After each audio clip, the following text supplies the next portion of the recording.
నిన్నటి శ్లోకంలో భగవంతుడు నందమహారాజుని వరుణుని దగ్గర నుంచి ఏ రకంగా తీసుకుని వచ్చాడు అన్నటువంటి విషయాన్ని మనం చర్చించాము. ఈరోజు ఈ గోపాలులందరూ కూడా ఈ లీల గురించి విన్న తర్వాత ఖచ్చితంగా కృష్ణుడు ఆ దేవదేవుడే అయి ఉంటాడు. అయితే ఈ జన్మ తర్వాత ఆ పరమపదం భగవంతుడు మనకు అనుగ్రహిస్తాడా అని చెప్పి వాళ్ళందరూ కూడా భావిస్తూ ఉన్నారు. ముఖ్యంగా భగవంతుడు భక్తుడు ఎట్లాగా భగవంతుని కోసం తప్పిస్తూ ఉంటాడో భగవంతుడు కూడా భక్తుల కోసం తప్పిస్తూ ఉంటాడు. ఒకసారి శ్రీల ప్రభుపాదుల వారిని ఒక శిష్యుడు అడుగుతాడు, గురుగారు మనకంటే ఏదో ఒక పని ఎంగేజ్మెంట్ ఉంటుంది, మరి భగవంతుడికి ఒక్క బ్రహ్మాండాన్ని మేనేజ్ చేయడానికి 1 కోటి దేవతలు ఉన్నారు, ఆయనకి అసలు పనేమీ లేదు, ఆయనకి బోరు కొట్టదా? మన బుర్రలు అట్లాగే పనిచేస్తాయి కదా, ఎక్కడ లేని సందేహాలు వచ్చేస్తాయి. అప్పుడు ప్రభుపాదుల వారు చెప్పారు, భగవంతుడికి పని లేదని ఎవరు చెప్పారా నీకు? భగవంతుడు ఎల్లవేళలా కూడా ఆ భక్తుల గురించి మనన చేస్తూ ఉంటాడు, భక్తులను సేవించుకునేదానికి ఆయన తప్పిస్తూ ఉంటాడు. ఇక్కడ వీళ్ళు గోపాలను అడుగుతూ ఉన్నారు, వాళ్ళలో వాళ్ళు అనుకుంటూ ఉన్నారు, భగవంతుడు ఆయన పరమపదానికి మనల్ని అనుగ్రహిస్తాడా లేదా?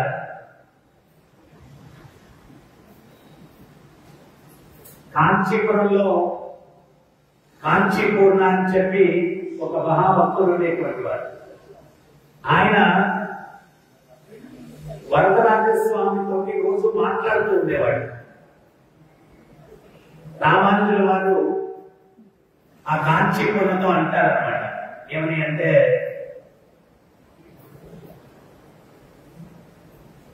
భగవంతుడిని అడగండి, అంత్యకాలంలో ఆయన్ని నేను స్మరిస్తానో లేదో అని చెప్పి ఈ కాంచీపూర్ణ వరదరాజస్వామి దగ్గరికి వెళ్ళి, అయ్యా రామానుజుడు అడగమన్నాడు, ఆయన చివరి సమయంలో మిమ్మల్ని స్మరిస్తాడో లేదో అని అడగమన్నాడు. అప్పుడు వరదరాజస్వామి చెప్పారు, రామానుజుడికి చెప్పు, తను నన్ను స్మరిస్తాడో లేదో కానీ నేను తనని స్మరిస్తానని చెప్తున్నాను.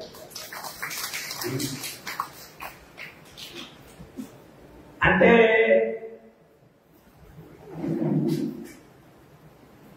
భౌతిక దృష్టితో భగవంతుడిని మనం వశం చేసుకోలేము, ఆయన మనం జయించలేము. ఆయన చాలా శక్తివంతుడు. అసలు భగవంతుడు ఏంటి? ఇప్పుడు ఎవరన్నా ఒకరిని ఇంప్రెస్ చేయాలా అంటే ఎవరిని ఇంప్రెస్ చేస్తారు? ఎవరి దగ్గర బాగా డబ్బు ఉంటుందో ఇంకో డబ్బు ఉండే వాళ్ళు అతన్ని ఇంప్రెస్ చేస్తారు, వాళ్ళతో ఫ్రెండ్స్ అయిపోతారు. కానీ మనం డబ్బుతోటి భగవంతుడిని ఇంప్రెస్ చేయాలా అని చెప్పి ప్రయత్నం చేస్తే ఆయన ఎవరైనా లక్ష్మీపతి, నువ్వు ఎంత డబ్బిచ్చినా కానీ ఆయన నీకేం వచ్చం కాదు. ఎందువల్ల అంటే వాటన్నిటికీ సోర్స్ ఆయనే. లక్ష్మీదేవి ఆయన భార్య, నువ్వు డబ్బుతో భగవంతుని కొనలేవు. మరి శక్తితో పొందామా? శక్తితో పొందామా? ఎవరన్నా శక్తితో భగవంతునితో పోటీపడి ఆయన్ని శక్తితో ఇంప్రెస్ చేసి ఆయన్ని వశం చేసుకోగలిగినటువంటి శక్తివంతులు ఎవరన్నా ఉన్నారా? లేదే, సర్వశక్తులకు ఆయన మూలం కదా, అన్ని శక్తులకు ఆయన మూలం. హిరణ్యకశిపుడితోటి రాక్షసుతోటి అంతసేపు పోరాడాడు అంటే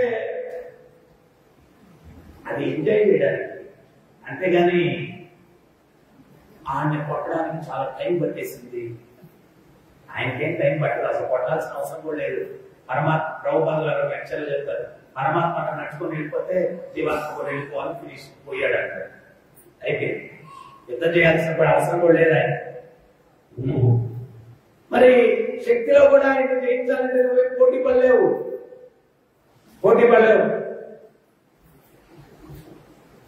మరి నా అంతముతో ఏమన్నా ఆయన్ని వశం చేసుకోగలను?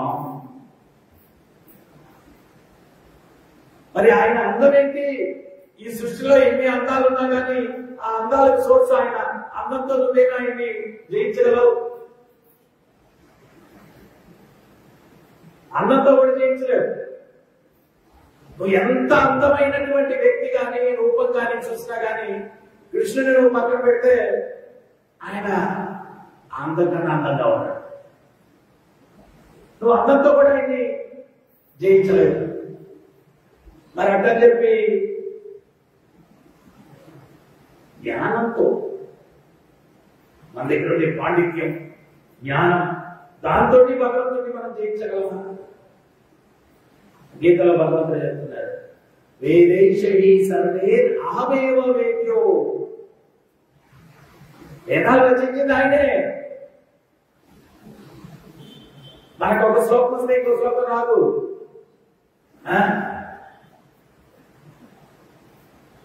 జీవితం అంతా కలిస్తే కష్టపడి ఒక 5-6 శ్లోకాలు నేర్చుకున్నాం, అంతకుమించి ఎక్కువ లేదు.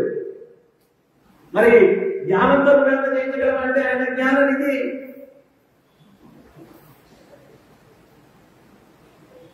మరి ఐశ్వర్యంతో ఏమన్నా ఆయన జయించగలమా అంటే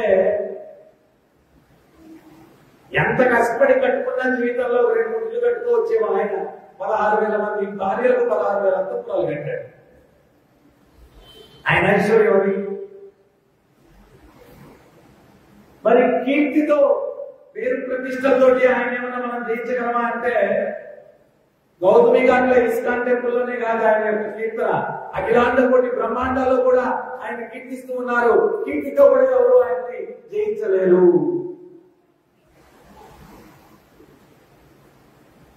మరి దేంతో ఆయన్ని జయించగలము అంటే పవిత్ర భక్తితో ఆయన్ని మనం జయించగలము. భక్త్యా మామవిజానాతి యావాన్ యస్యస్మి తత్వతః తతో మాం తత్వతో జ్ఞాత్వా విశతే తదనంతరం. కేవలం భక్తితో ఆయన్ని అర్థం చేసుకోగలము, భక్తితోనే ఆయన్ని పొందగలము. ఇంకా ఏది కూడా భగవంతుని దేంతో కూడా జయించలేదు. ఒక్కసారి మనం అనుకుంటాం విరాళంతో మనం జయించేయచ్చు, విరాళం ఇచ్చాక ఉంటే దేవుడు నావాడు.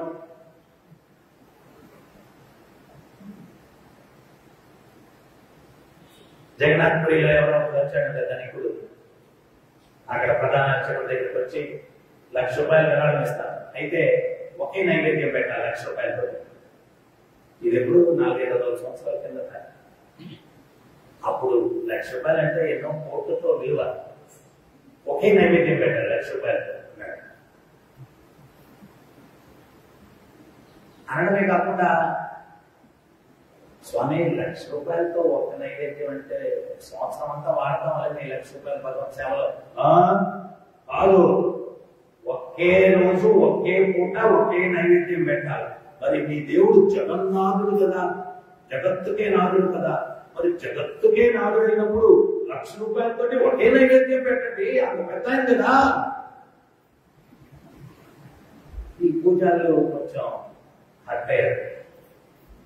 ఆ ప్రధాన అర్చకుడు జగన్నాథుడు దగ్గరికి వెళ్ళిపోయి వాళ్ళు అది ఏదేదో మాట్లాడుతున్నారు. లాస్ట్ గా పూజారి అన్నాడంట, అయ్యా నీ 1,00,000 రూపాయలతో ఏం నైవేద్యం కావాలో ఆ జగన్నాథుని అడుగుతాం లేయా నన్ను వదిలి అన్నాడు.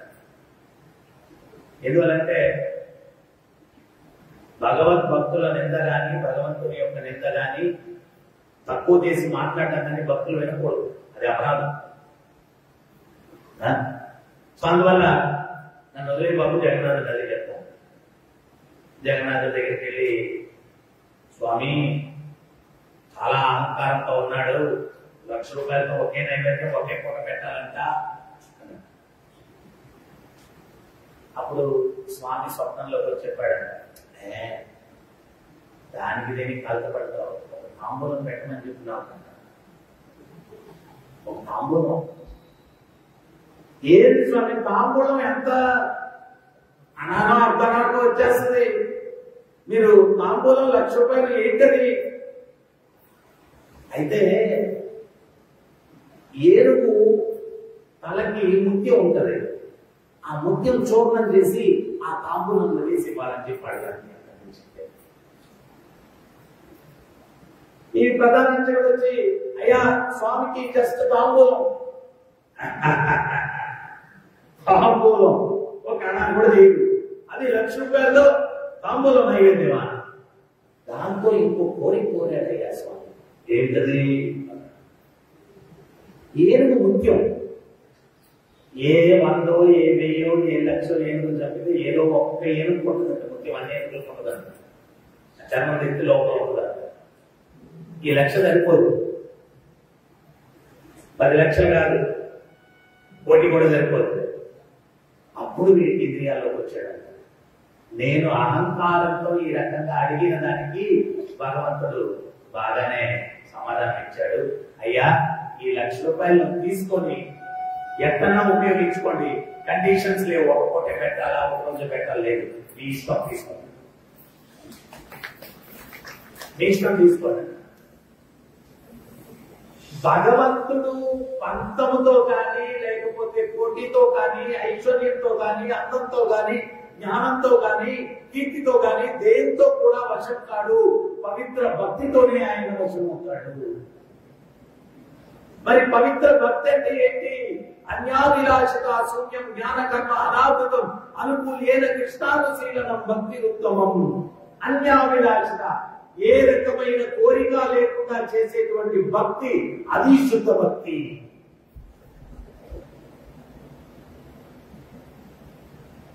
భక్తి నువ్వు చేసి పబ్లిసిటీ చేసుకున్నా కానీ నువ్వు దానికి కూలి తీసేసుకున్నావంట ఆచార్యులు చెప్తారు. ఏంటంటే ఆ కూలి ఏంటి అంటే కీర్తి, నేను చేశాను నలుగురు. నిజమైన తపస్సు ఏంటి అంటే నువ్వు తపస్సు చేసి రెండో వ్యక్తికి చెప్పకుండా చేస్తే అది నిజమైనటువంటి తపస్సు అంట. భగవంతుడికి నీకే తెలియాల, అంతేగాని ఏకాదశి రోజు మాల పట్టుకొని అందరి దగ్గరికి అట్లా వెళ్ళారు. ఏం ప్రభు ఎన్నాళ్ళు ప్రభు? 15 అయ్యాయి. అంతేనా? నాది 56 అవతాలు ఉంది, 64 నా టార్గెట్.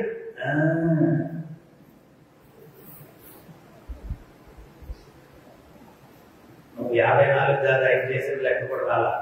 ఎందుకంటే పబ్లిసిటీ నువ్వు దేనికి చేస్తావంటే ఈయన 64 చేశాడని అందరికి తెలియడం కోసం చేస్తున్నావు. కానీ భగవంతుడు నువ్వు ఇంకా ఆ మూడు ఉంటే నువ్వు హరే కృష్ణ అంటున్నావు. కానీ నేను ఇప్పుడు ఇన్ని చేసేసి ఎంత పబ్లిసిటీ చేసుకోవాలనేది మూడు ఉంది. కానీ నేను కృష్ణుడిని ప్రసన్నం చేసుకునేదానికి చేస్తున్నాను నా అనే మూడు లేదుగా మనసులో. ఇంకా అటువంటిప్పుడు ఉపయోగమే ఉంది ఆ సాధన వల్ల. జన్మాష్టమి ఎంత ఇచ్చారు ప్రభు మీరు? నేను 5,000 ఇచ్చాను ప్రభు. 5,000నా? మీరేదో చాలా పెద్ద చేశారు అనుకున్నాను లేదు ప్రభు. నేను మీరు ఎంత ఇచ్చారు ప్రభు? నేనా 1,00,000 ఇచ్చా. ఎవరితో చెప్పాలి? నువ్వు అడిగావు కాబట్టి చెప్తాను అంతే. అసలు నువ్వు గీరిందే దానికి మీరు చెప్పాలని. అందుకనే ప్రభుపాదులు చెప్తారు, you scratch my back, I scratch your back. నా ఈపు నువ్వు గీరు, నీ ఈపు నేను గీరుతాను. కాదే, అది కాదు భక్తి అంటే. అది కాదు. ఒక్కోసారి అసలు ఊరికే ఉంటాం. ప్రభు నువ్వు చాలా గొప్ప భక్తుడు, చిన్నగా తెలియలేదు వాడు. ఆయన అంటే అదే నేనే భక్తుడు ప్రభు, నువ్వే ప్రభు. ఆయన చేత అది అనిపించుకునేదానికి ఈయన మొదట నువ్వు భక్తుడు అంటారు.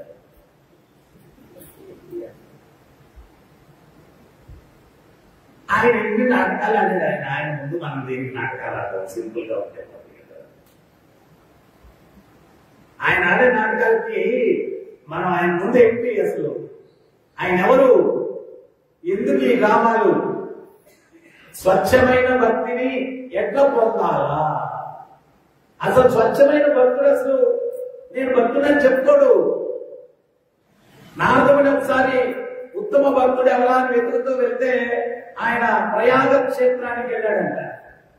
ప్రయాగ క్షేత్రానికి వెళ్తే అక్కడ ఒక ఉత్తమ బ్రాహ్మణుడు శాలిగ్రామ పూజ చేసి చాలా ప్రేమ, గంగతో అభిషేకము, పూలు, నైవేద్యాలు, హారతులు, అలంకరణలు, ఆభరణాలు అన్ని కూడా శాలిగ్రామ పూజ కల్పించుకున్నాడు. నారదుని గమనించాడు. గమనించి నేను వెతుకుతున్న వ్యక్తి ఈ వ్యక్తే, ఇతనే ఉత్తమ భక్తుడు. ఆయన దగ్గరికి వెళ్ళి ఉత్తమ భక్తుడు నువ్వేనాయన అన్నాడు. ఆ భక్తుడు అన్నాడంట, స్వామి నేనే ఉత్తమ భక్తుడయ్యా, నేనే ఉత్తమ భక్తుడు, నెలకొక రోజు చేస్తాను శాలిగ్రామ పూజ. దక్షిణ దేశంలో ఒక రాజు ఆయన ఉన్నాడు. ఆయన రోజూ చేస్తాడు. ఆయన రోజు చేయడమే కాకుండా తన ప్రజలందరి చేత కూడా శాలిగ్రామాన్ని సేవించేటువంటి అవకాశం కూడా ఇస్తాడు. ఆయన ఉత్తమ భక్తుడు, నేను కాదు ఉత్తమ భక్తుడు.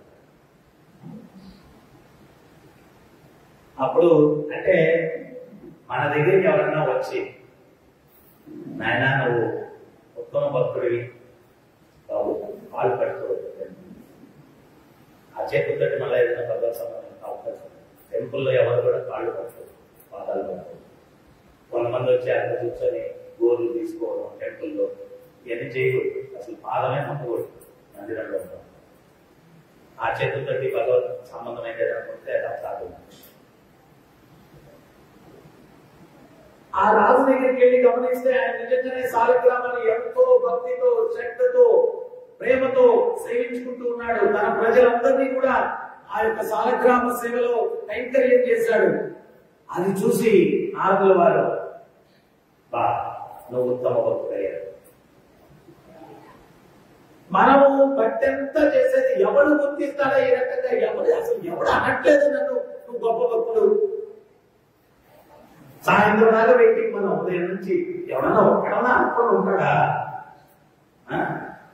ఇక్కడ నారదుడు ఎంతటి వాడు వచ్చి అంటా ఉంటే వాళ్ళందరూ కూడా తిరస్కరిస్తున్నారు. నేను కాదు భక్తులు. ఆ రాజు దగ్గరికి వెళ్ళి నువ్వు ఉత్తమ భక్తుడు అంటే లేదు లేదు నేను కాదు, నేను కాదు ఉత్తమ భక్తుడు. ఉత్తమ భక్తుడు ఎవరు అంటే ఇంద్రుడు. ఇంద్రుడు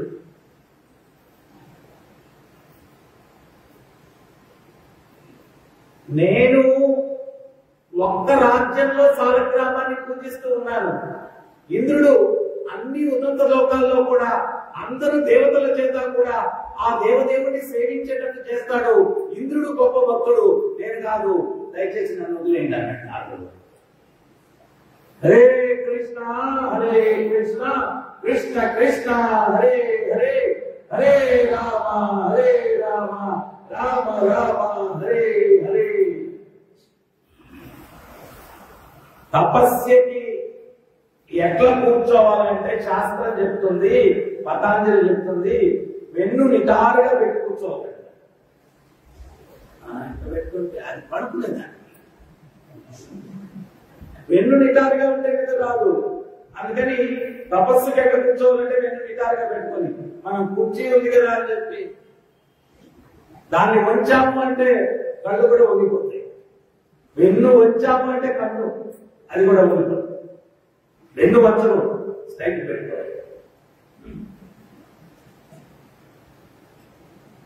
అంటే ఏం లేదు, భాగవతం ఏమన్న వాళ్ళు చాలా మంది ఉన్నారు, వినడానికి ఎట్లాగో వచ్చారు. వచ్చిన వాళ్ళు వింటే కదా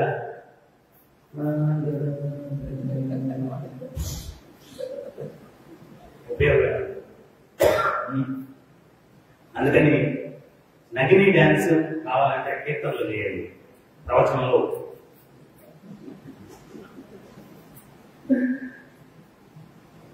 ఇంద్రుడు చాలా గొప్పవాడు, ఉన్నత లోకాల్లో కూడా భగవద్భక్తి స్వామి ఇంద్రుడు అన్నాడు. ఆయన ఇంద్రుడి దగ్గరికి వెళ్ళాడంట నారదుడు. అయ్యా, నేను ఉత్తమ భక్తుని అన్వేషణలో ఉన్నాను. ఒక పెద్ద ఆయన చెప్పాడు, పెద్ద రాజు, తమరే ఉత్తమ భక్తులు అని చెప్పి. అప్పుడు ఇంద్రుడు అన్నాడంట, క్షమించండి నారదుని, నన్నెందుకు అనవసరంగా వెటకారం చేస్తారు. నేను ఉత్తమ భక్తుని అయితే నందబాబా, యశోదమ్మ, కృష్ణుడు, గోపాలుడు, గోపికలు వాళ్ళందరినీ ఇబ్బంది పెడతానా కుంభవృష్టి గురించి? నేను ఉత్తమ భక్తుని అయితే ఇటువంటి అపరాధాలు చేస్తానా? అటువంటి అపరాధి నేను. నన్ను ఉత్తమ భక్తుడు అంటారేంటయ్యా? నేను ఉత్తమ భక్తుడు కాదు.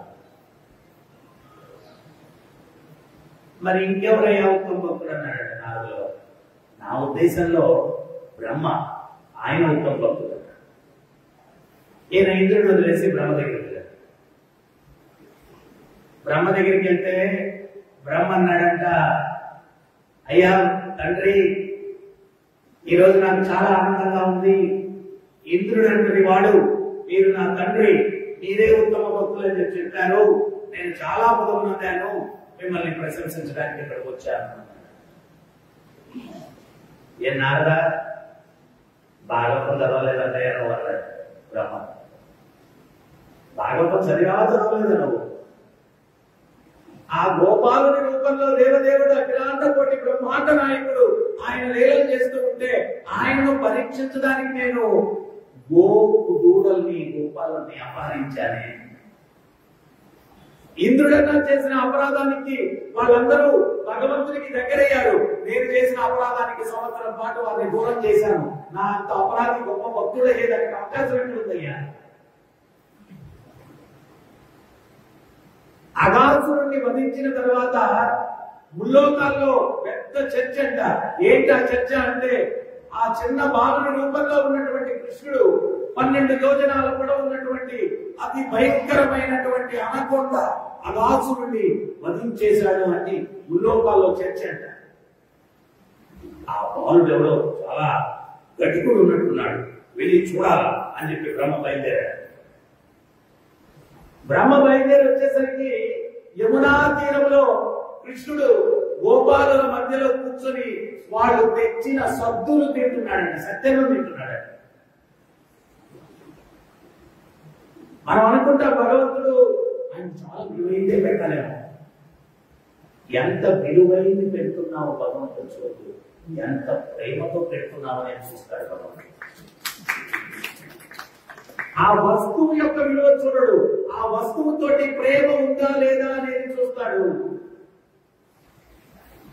ఆ సద్దులు తింటూ ఉంటే బ్రహ్మ అనుకున్నాడంట, లక్ష్మీ సహస్ర శత సంభ్రమ సేవ్యమానవు. సహస్ర కోటి లక్ష్ములు నా దేవదేవుడిని సేవించుకుంటూ ఉంటారు. అటువంటి ఆయన ఈ సామాన్యమైన పల్లెటూరి గొప్ప బాలుల మధ్యలో కూర్చొని సద్దులు తింటున్నాడంటే ఈయన నా దేవదేవుడు కాదు, అవునో కాదో పరీక్షించాలి. అంటే బ్రహ్మకి అర్థం కాలేదు, భగవంతుడు ప్రేమ అనేది ఉంటే ఎంగిలి పళ్ళు తింటాడు, లేకపోతే రథ సారథ్యం వహిస్తాడు.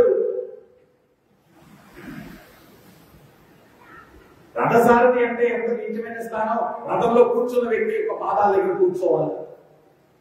యుద్ధం ఎంత తీవ్రంగా ఉండేది అంటే నోటితో చెప్పేదానికి అవకాశం ఉండేది కాదంటే అర్జునుడికి, కుడి పక్కకు వెళ్ళండి స్వామి, ఎడం పక్కకు వెళ్ళండి స్వామి అని.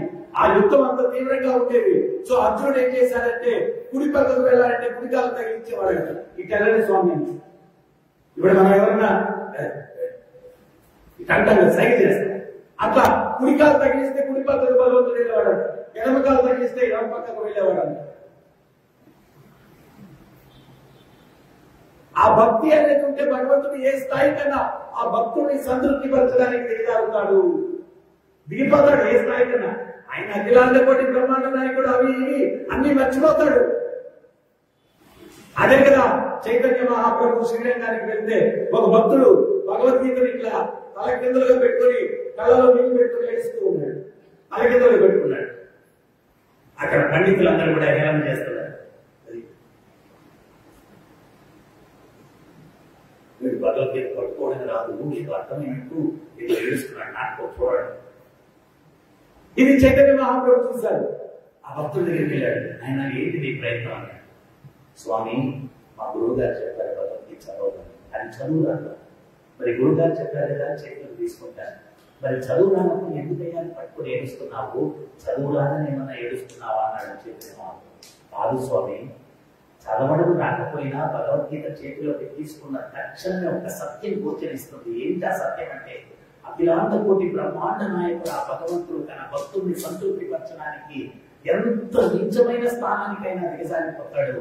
అర్జునుడిని సంతృప్తి పరచడానికి రథసారథి స్థానాన్ని స్వీకరించాడు. ఆ భగవంతుని యొక్క మహోన్నత హృదయాన్ని అర్థం చేసుకునే అద్భుతాలను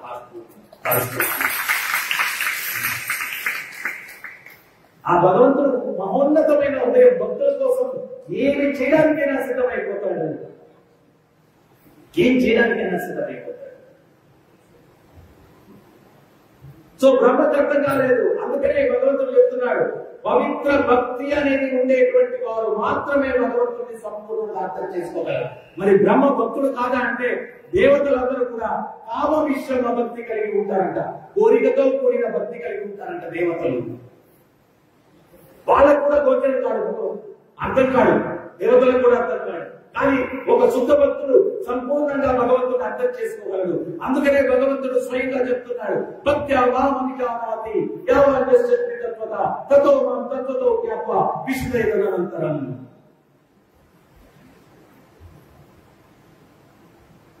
మాకు భక్తుడు చెప్పాడు, ఎందుకు ప్రభు అంత ఆవేశంగా చెప్తారు ప్రవచనం? అలసిపోతారేమో కదా, గొంతు దెబ్బతింటారు కదా అని చెప్పారు. అంత గట్టిగా అరిస్తేనే నిద్రపోతున్నారు. ఎలా ఇంకా పేర్కొన్న పల్లెటి గట్టిగా రావాలి. ఇంకా నేను మెల్లగా చెప్తే అసలు ఇంకేముంటుంది, వాళ్ళు సోఫా తెచ్చేసుకుంటారు టెంపుల్లోకి, దిండు లేకపోతే చాప తెచ్చుకొని హ్యాపీగా అని చెప్పుకోండి. అంత గట్టిగా అరుస్తుంటేనే ఏదో అప్పుడప్పుడు కొంచెం విని మళ్ళీ ఏం చేద్దాం, కష్టమైన పర్లేదు, గొంతులోకి వచ్చిన పర్లేదు, అలవాల్సి వస్తుంది. సో బ్రహ్మ కూడా ఆయన అర్థం కాలేదు. సామాన్య కోపబాలులతో సద్దులు తింటున్నాడేంటి, ఈయన నా భగవంతుడు కాదు అనుకున్నాడు. అందుకని ఆయన్ని భగవంతుణ్ణి పరీక్షించడానికి గోవు దూడల్ని గోపాలుని అపహరించాడు. నేను అంత అపరాధం చేశాను నారదా, నేనెట్ట ఉత్తమ భక్తుని అవుతానయ్యా.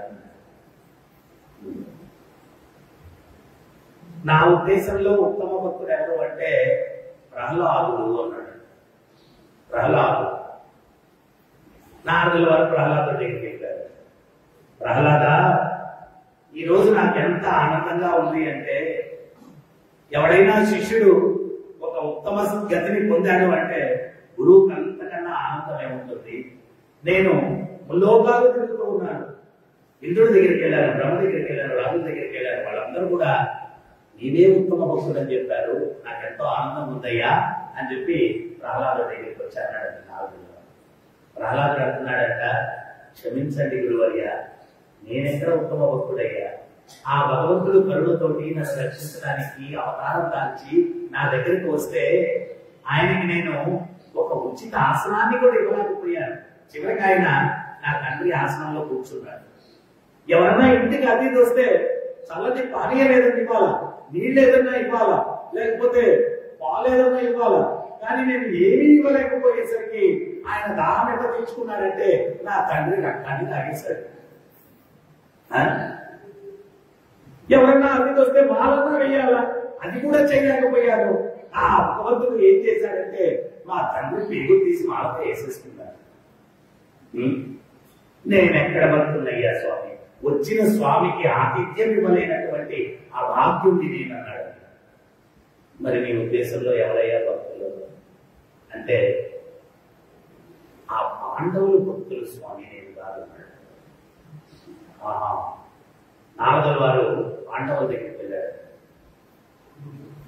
పాండవుల దగ్గరికి వెళ్ళి ధర్మరాజు అన్నాడంట, ఏమయ్యా, ప్రహ్లాదులంతటి వాడు పాండవులు మీరే ఉత్తమ భక్తులు అని చెప్పారు, అందుకని మీ దగ్గరికి వచ్చాను, అహో భాగ్యం మీది అన్నాడంట. అప్పుడు ధర్మరాజు అన్నాడంట, ఈ మాట ఎవరికి చెప్పాలి స్వామి, భక్తి మీద ఇంట్రెస్ట్ పోతుందట అన్నాడు. ఏంటయ్యా అంటావు ధర్మనందన అన్నాడు. మేము పొరపాటున భక్తులం అంటే జనాలందరికీ ఒక రాంగ్ కాన్సెప్ట్ లోకి వెళ్ళిపోతారు. ఏంటది అంటే ధర్మరాజు పాండవులు భక్తులయ్యారు కాబట్టి వాళ్ళు ద్రౌపదికి అవమానం జరిగింది, కుంతీదేవి పడ్డ కష్టాలు లేదు, తర్వాత రాజ్యం పోయింది, అరణ్యాల్లో తిరిగారు, పొరపాటున మీరు మమ్మల్ని మొత్తం భక్తులంటే ఓయమ్మ భక్తి చేస్తే ఇవన్నీ జరుగుతాయని అందరూ భయపడిపోయి పారిపోతారయ్యా, దయచేసి మమ్మల్ని భక్తులు నమ్మద్దు అన్నాడు. దయచేసి మమ్మల్ని భక్తులు అనద్దు అన్నాడు. అంటే ఇదంతా కూడా ఎందుకు చెప్తున్నాను అంటే వీళ్ళందరూ ఎవరు గొప్ప మహాత్ములు వీళ్ళందరూ కూడా. అటువంటి వ్యక్తులే నారదముని నువ్వు భక్తుడయ్యా అంటే దయచేసి నన్ను భక్తుడు అన్నాడు. కానీ మనం భక్తి చేస్తాం 24 గంటలు కూడా నన్ను ఎవడు పొగడతాడు, నన్ను ఎవడు అది చేస్తాడు, నన్ను ఎవడు గుర్తిస్తాడు. ప్రభు ఎంత చేసినా గుర్తింపు లేదు ప్రభు. ఏం కావాలి నీ గుర్తింపు? ఆయన గుర్తిస్తే చాలు. గురువు శిష్యుడిని ముఖస్థుతి చేయడంట, ఎందుకంటే అది విషం అంట. ముఖస్థుతి చేస్తే వేరే వాళ్ళ దగ్గర చెప్పాలా నా శిష్యుడు చాలా గొప్పడు, అంతేగాని నీ ముందు చెప్పకూడదు. నువ్వు అది కోరుకుని కూడా కోరుకోకూడదు, కోరుకుని కూడా కోరుకోకూడదు. మరి పాండవులను అడిగారు, మరి ఎవరయ్యా ఏంటయ్యా నన్ను తిప్పించేస్తున్నారు నారదులు వారు? ఒక్కరు ఆయన భక్తుడు అంటే మీ దగ్గరికి వచ్చేదే కాదట. అసలు ఎవరయ్యా? ఉగ్రసేన మహారాజు చాలా గొప్ప, సర్వస్వం భగవంతుడు ఆయనకి ఇచ్చేశాడు. ఉగ్రసేన మహారాజు దగ్గరికి వచ్చి అయ్యా మీరు ఉత్తమ భక్తులంట పాండవులు చెప్పారన్నాడు. ఆయన అన్నాడంట అదే సమస్య లేదయ్యా, నేను కృష్ణుడిని ఒక మనవళ్ళాగే చూశాను, అంతేగాని నేను ఆయన్ని ఇంకో దృష్టితో చూడలేదు. నేను అసలు భక్తుడే కాదు. అసలు ఉత్తమ భక్తుడు ఎవరు అంటే ఉద్ధవుడు అన్నాడు. నారదుల వారు ద్వారకి వెళ్ళారు. ద్వారకి వెళ్ళి ఉత్తమ భక్తుడు నువ్వేనంటయ్యా అన్నాడు. ఉత్తమ భక్తుడు నువ్వేనంటయ్యా అన్నాడు. అంటే ఉద్ధవుడు అంటున్నాడంట, ఏం చెప్పారు స్వామి, నేను కూడా అహంకారంలో అట్లాగే అనుకున్నాను. ఉద్ధవుడు అనుకున్నాడంట, ఏమనుకున్నాడంటే నేను బృహస్పతి యొక్క శిష్యుని కదా, నేను గొప్ప జ్ఞానిని కదా, నేను అంతటోడి కదా, నేను ఇంతటోడి కదా.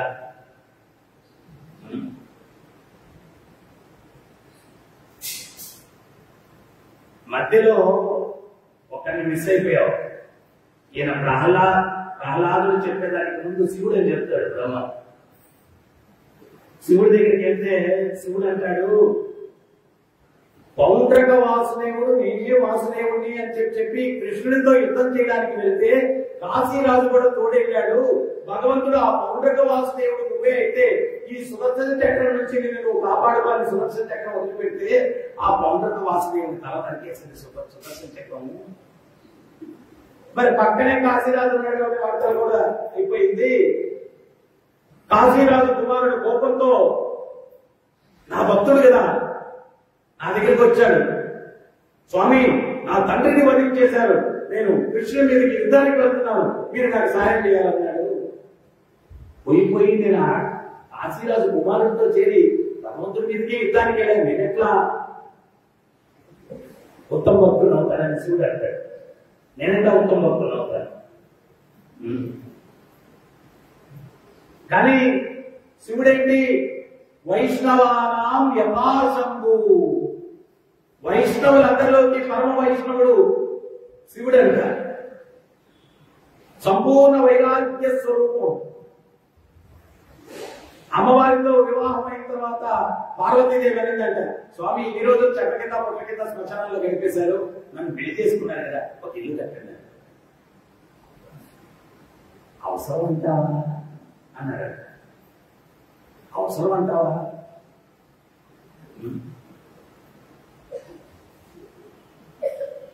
అవసరం అంటావా అంటే మరి గృహస్థ జీవితం అంటే ఇల్లు లేకుండా ఎక్కడ వెళ్తాం స్వామి అన్నాడు. అప్పుడు కాశీ నగరాన్ని సృష్టించాడు, ఇదే మన నివాసం అన్నాడు. గృహప్రవేశం అంతా అయిపోయింది, అందరు సాధువులు వచ్చారు, భోజనాలు బ్రహ్మాండంగా పెట్టారు, దానాలు దండాలు అన్ని ఇచ్చేశారు. ఒకడు వచ్చాడు, ఒక సాధువు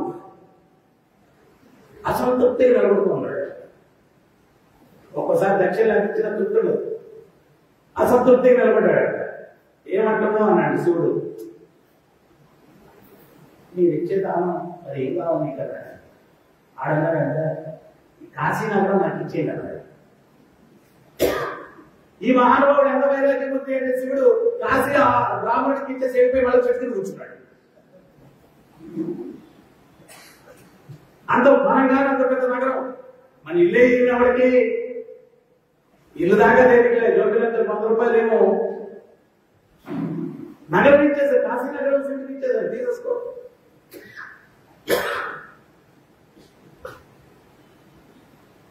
తర్వాత శివుడు నేరుగానయ్యా భగవంతుడికి చాలా అపరాధాలు చేశాను హనుమంతుడు అని చెప్పాడు.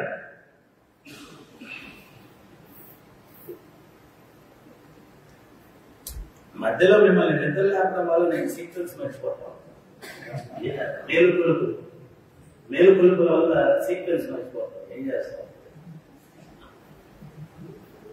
రేపటి నుంచి ప్రవచనానికి ముందు మేలుకొలుపుల పాటలకు బాడీలో ప్రవచనం.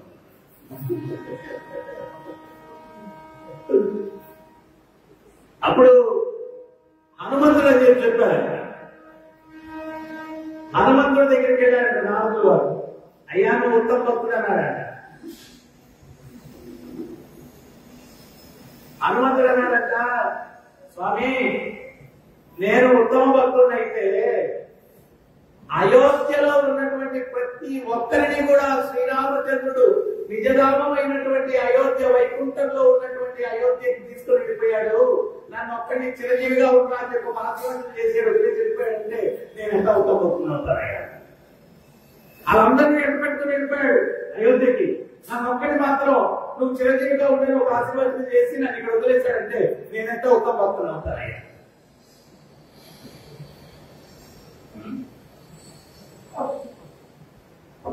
పూరిలో హనుమంతుడు ఏదో కాన్పట్ హనుమాన్ అని ఏదో ఒక హనుమంతుడు ఉంటాడంట.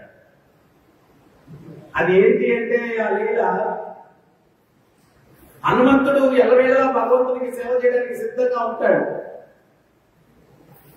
పూరిలో జగన్నాథుడు, బలదేవుడు, సుభద్ర ఉన్నారు. సుదర్శనుడు. జగన్నాథుని యొక్క భార్య ఎవరు? చాలా మంది ఉన్నారు. ఎవరైనా చెప్పుకుంటారు. లక్ష్మీదేవి. అక్కడ వంటలు ఉండేది ఎవరు? స్వామికి. లక్ష్మీదేవి ఎవరికి కుమార్తె? గతలు చెప్పడం పర్లేదు, తప్పైతే కూడా ఏం పర్లేదు, శిక్షించు. సముద్రుని యొక్క కుమార్తె. బలదేవుడు అన్నాడంట, ఏమయ్యా మేము ఆడగారికి ఏం పర్లేదా? ఎప్పుడు మాటలే.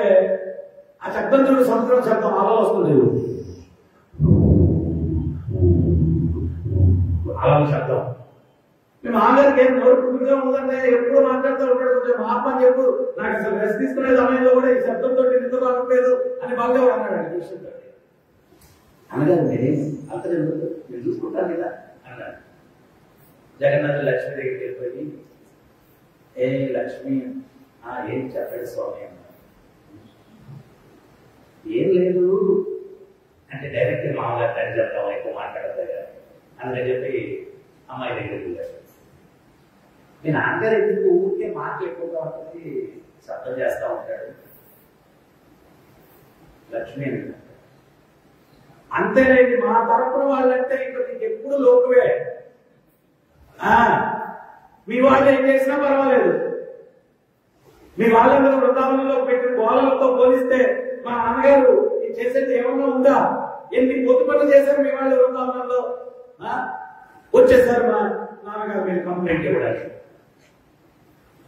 ఆయన అదేం పిచ్చి మాటలు కాదండి, మిమ్మల్ని శృతిస్తూ ఉన్నాడు. ఆ అలల శబ్దం ఏంటి అంటే మీ నాన్న సంకీర్తనది అని చెప్పినాడు.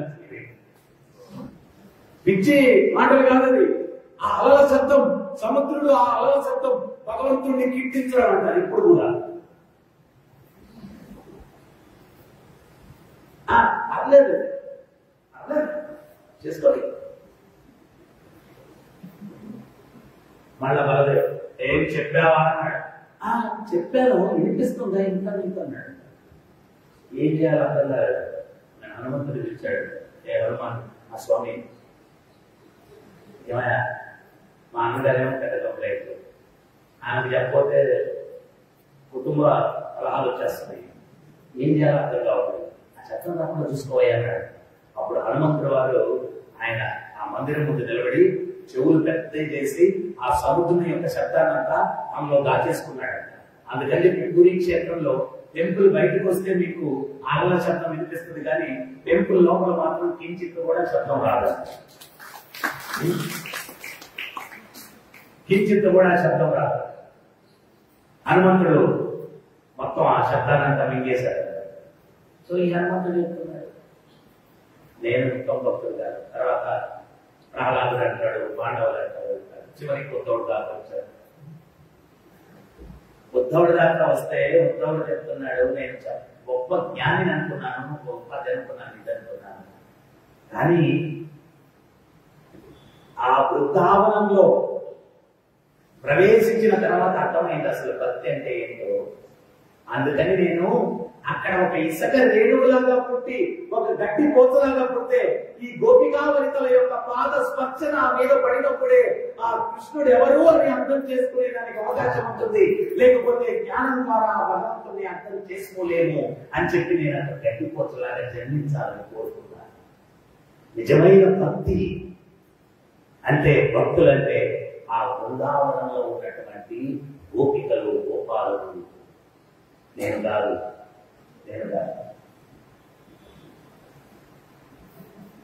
ఆ భక్తికి భగవంతుడు ఏంటి అంటే దాసుడైపోయాడు. సుబలుడు కృష్ణుడితో అంటాడంట, రోజు ఆట ఆడుతూ ఉన్నారంట, సాయం సంధ్య వేళ అయిపోయింది, యశోదమ్మ పెద్దగా కృష్ణుడితో అనేది సాయంత్రం భోజనానికి ఆలస్యం అవుతుంది, వచ్చే నువ్వు ఆడింది చాలు అనిందంట. అంటే చూడండి, దొంగ రేపు పెడతాను, కొంచెం నన్ను పంపించేది, అమ్మ పిలుస్తుంది, లేకపోతే పెద్ద రాధాంతం అయిపోతుంది అంట కృష్ణుడు. చూడు, సమస్య లేదు, దొంగ పెట్టే వెళ్ళాలి. దొంగ ఎక్కడన్నా అప్పు పెట్టేది ఉందా ఆటలో? రేపు పెడతాను, కుదరదు, దొంగ పెట్టే వెళ్ళాలి. నేనేమన్నా సామాన్యమైనటువంటి బాలుడు అనుకున్నానా? నేను ఎవరనుకున్నారు? బకాసురుడు, అగాసురుడు, శకాసురుడు, ఇంతమంది రాక్షసులు జంతువులుగా మీ కళ్ళ ముందు నేను సామాన్యం అనుకుంటున్నారా మీరు? అప్పుడు సుబలుడు అంటాడంట, ఈ కథలన్నీ చెప్పద్దు, మీ నాన్నగారు చాలా సీరియస్ గా శాలిగ్రామని పూజ చేస్తారు, అందువల్ల రాక్షసులు వచ్చినప్పుడు ఆ నారాయణుడు మీలో ప్రవేశించి రాక్షస సంహారం చేస్తున్నాడు. నీ గొప్పేం కాదు, మీ నాన్నగారు శాలిగ్రామాన్ని బాగా పూజించడం వల్ల ఏమి జరుగుతున్నాయి, ఈ కథలన్నీ మాకు చెప్పదు, దొంగపెట్టు.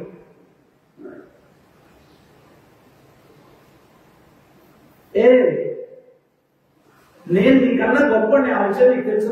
ఏ గొప్ప? ఐశ్వర్యం గొప్ప? నువ్వు మీ నాన్నగారు నీకు అప్పగించినటువంటి గోవుల సంఖ్య 9 లక్షలు, నాకు మా నాన్నగారు అప్పగించిన గోవుల సంఖ్య 11 లక్షలు. ఎవరు గొప్ప చెప్పు?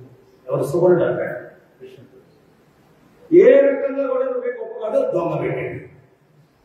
ఉద్ధవుడు ఇవన్నీ చెప్పి అంటాడు, ఆయన ఎవరు? అఖిలాండ కోటి బ్రహ్మాండ నాయకుడు, సామాన్యమైనటువంటి ఆ గోపబాలులు ఆయన్ని ఆధీనంలో పెట్టుకుని ఉన్నారు. యశోదమ్మ చక్కగా అలంకరించిందంటే కృష్ణుడిని, ఆ అలంకరించి బయటకు పంపిస్తే ఆ గోశాలలోకి ఈ గోపాలందరూ కూడా ఆయన అలంకరణ అంతా పీకేసి అక్కడ ఉన్నటువంటి పేడ, మూత్రము ఇవన్నీ కూడా వాళ్ళంతా పూసేస్తే ఈయన తిరిగి వచ్చాడండి ఇంట్లోకి. కళ్ళు ఒకటి మెరుస్తున్నాయి, ఇంటి మొత్తం గోదరమాట. యశోదమ్మ చూసిందంట, అమాయకంగా ఒక స్తంభం చాటంలో చూస్తున్నాడంట తల్లిని. యశోదమ్మ చూసి ఒక పక్క నవ్వు ఆగట్లేదు, అంటుందంట, ఏ కన్నయ్య, నువ్వు మనిషివా పందివా అంటుందంట. నువ్వు మనిషివా పందివా అనింద. అంటే కృష్ణుడు, నేను పందిని, వరాహుని. నేను పందినే, వరాహుని అన్నాడు. ఈ రకంగా ఆ అద్భుతమైనటువంటి లీలలన్నీ కూడా ఆ గోపికలు కృష్ణుని పట్ల ఉన్నటువంటి విరహము, ప్రేమ అదంతా కూడా కృష్ణుడు ఒక పార్కు మీద పడుకుని వీళ్ళ యొక్క చర్చంతా వింటూ ఆ గోపికా స్త్రీలకు కృష్ణుడు పట్ల ఉన్నటువంటి ప్రేమ, గోపాలకు ఉన్నటువంటి ప్రేమ, యశోదమ్మకి నందబాబాకి ఉన్నటువంటి ప్రేమ అది విని ఆయన ఆ ప్రేమ తత్వం విన్న తర్వాత కృష్ణుడు మూర్ఛపోయాడు. అంటే ఆ శుద్ధ భక్తి అన్నటువంటిది భగవంతుణ్ణే మూర్ఛితుణ్ణి చేస్తుంది. అంటే ఆ భక్తి ఎంత శక్తివంతమైంది మనం అర్థం చేసుకోవాలి. అందుకనే ఆచార్యులు చెప్తున్నారు, కృష్ణ అంటే సర్వాకర్షణీయుడు, కానీ పవిత్ర భక్తి అన్నటువంటిది ఆ కృష్ణుని కూడా ఆకర్షిస్తుంది. ఆ కృష్ణుని కూడా ఆకర్షిస్తుంది.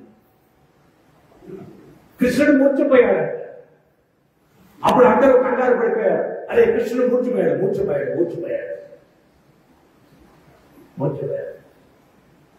అప్పుడు బలదేవుడు ఏం చేశాడంటే విశ్వకర్మను పిలిపించాడు. విశ్వకర్మను పిలిపించి ద్వారకలో నవ వృందావనాన్ని సృష్టించు విశ్వకర్మ అని చెప్పాడు. ద్వారకలో నవ వృందావనాన్ని సృష్టించాడు. అక్కడ గోపాలుడు, గోపికలు అందరూ వచ్చేసారు. ఎప్పుడైతే ఆ నవ వృందావనం సృష్టిస్తే ఆ పక్షుల కిలకిల రామాలు, ఆ యొక్క నెమళ్ళ యొక్క కూతలు, ఇవన్నిటి శబ్దానికి కృష్ణుడు లేకున్నాడు. ముఖ్యమంత్రి ఆ బృందావన సుగంధం, అక్కడ ఉన్నటువంటి పుష్పాలు వెదజల్లేటువంటి సుగంధం, పక్షుల కిలకిల రామాలు, నెమళ్ళ యొక్క నృత్యాలు, నెమళ్ళ యొక్క కూతలు, వాటికి కృష్ణుడు మేల్కొన్నాడు. మేల్కొని చూస్తే అక్కడ గోవులన్నీ ఉన్నాయి, గోపాలులందరూ ఉన్నారు, గోపికలందరూ ఉన్నారు. ఆ సుమల, శ్రీరామ వీళ్ళందరితో మధుమంగళ వీళ్ళందరినీ చూసేసి కృష్ణుడు పరిగెత్తుకుంటూ వెళ్ళి వాళ్ళని గట్టిగా ఆలింగనం చేసేసుకొని వాళ్ళతో చెప్తున్నాడు, ఏ మధుమంగళ, ఏ సుమల, శ్రీరామ, నాకు ఒక పీడకల వచ్చింది. ఏమిటో తెలుసు ఆ పీడకల? నేను ఒక పెద్ద రాజ్యానికి రాజు అయిపోయాను, పెద్ద చక్రవర్తిని అయిపోయాను, వైభోగాలు ఇవన్నీ పీడకల. మీరు లేకుండా ఇదంతా కూడా ఆ పీడకల నుంచి బయటకు వచ్చి ఆనందంగా ఉంది బృందావనం అని వాళ్ళందరినీ ఆలింగనం చేసుకొని కృష్ణుడు, అంటే ఆయన చక్రవర్తిగా ద్వారకను పరిపాలించేది కృష్ణుడు చెప్తున్నాడంట. అది పీడకల అంటే మనం అర్థం చేసుకోవాల్సిందే. నువ్వు ఐశ్వర్యంతో భగవంతుని కొనాలనుకుంటే అది తుచ్చమైంది. కేవలం భక్తుని వీళ్ళందరితో అంటున్నాడు, పీడకలు వచ్చింది, నేను ఒక చక్రవర్తిని అయిపోయాను. అప్పుడు యమునలాగా కనిపించింది. ఓ ఆ యమున అంటూ దగ్గరికి వెళ్తే తీరా చూస్తే అది పెద్ద సముద్రం, ద్వారక. అప్పుడు బలదేవుడు, ఏది నా బృందావనం, ఏది నా సకులేది అని చెప్పి కృష్ణుడు అంటూ ఉంటే, అప్పుడు నిన్ను మూర్ఛిత నుంచి బయటకు తీసుకురావడానికి విశ్వకర్మ చేత నవబృందావనాన్ని సృష్టించావు. ఇక్కడ ఓహో, నన్ను మోసం చేశారా మీరు?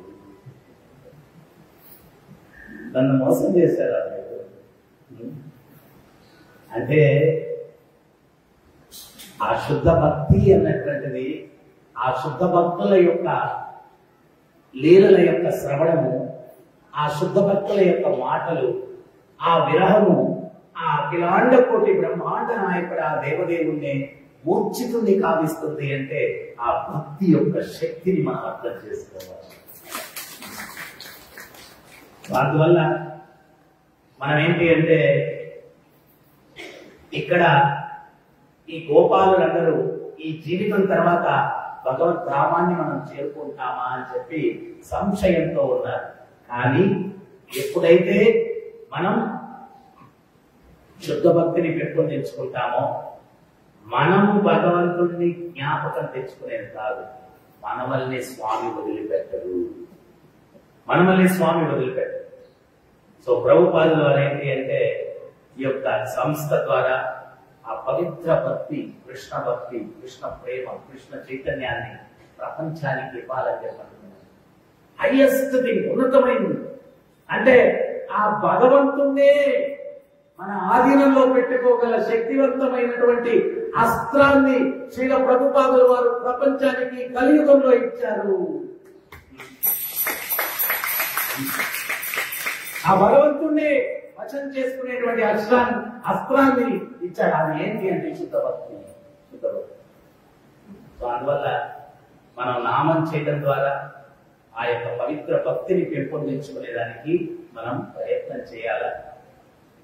ఏ గుర్తింపు మనం కోరుకోవాల్సిన అవసరం లేదు. అది కోరుకుంటే ఇక్కడే ఉంటాం. ఆయన గుర్తించడు. ఆయన గుర్తించాలంటే అన్యాభిలాషిత శూన్యం జ్ఞాన కర్మ అనావృతం అనుకూలైన కృష్ణానుశీలన భక్తి వృత్తం. ఏ కోరిక లేకుండా స్వామి పాదపద్మాలు సేవించడమే ఉత్తమమైనటువంటి భక్తి. హరే కృష్ణ.